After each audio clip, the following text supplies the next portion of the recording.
যুক্তরাজ্যের লেবার পার্টির সাবেক এমপি ও প্রতিরক্ষা বিষয়ক প্রতিমন্ত্রী আইভর ক্যাপলিনকে গ্রেপ্তার করা হয়েছে। স্থানীয় সময় শনিবার 11 জানুয়ারি একটি অপারেশনের মাধ্যমে তাকে গ্রেপ্তার করা হয়।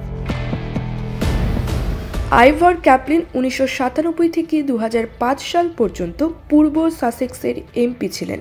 শনিবার ব্রাইটন এলাকা থেকে তাকে গ্রেপ্তার করা হয়। সামাজিক যোগাযোগ মাধ্যমে ছড়িয়ে পড়া ভিডিওতে দেখা যায় উজ্জ্বল লাল রঙের ক্যাপ মাথায়, কালো টি শার্ট পরিহিত 66 বছর বয়সী ওই ব্যক্তিকে দুই পুলিশ কর্মকর্তা ঘিরে আছেন। তার হাতে হাতকড়া দেখা যায়। ক্রিমিনাল কিংবা পুলিশ কেস নিয়ে জীবন বিপর্যস্ত, বিট সলিসিটরস রয়েছে আপনার পাশে। সাসেক্স পুলিশের এক মুখপাত্র বলেন, ব্রাইটনে এক ব্যক্তিকে এক শিশুর সঙ্গে যৌন সম্পর্ক স্থাপনের সন্দেহে আটক করা হয়েছে।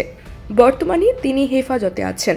যদিও আইভর ক্যাপলিন তার বিরুদ্ধে আনা সব অভিযোগ অস্বীকার করেছেন বলে জানা গেছে।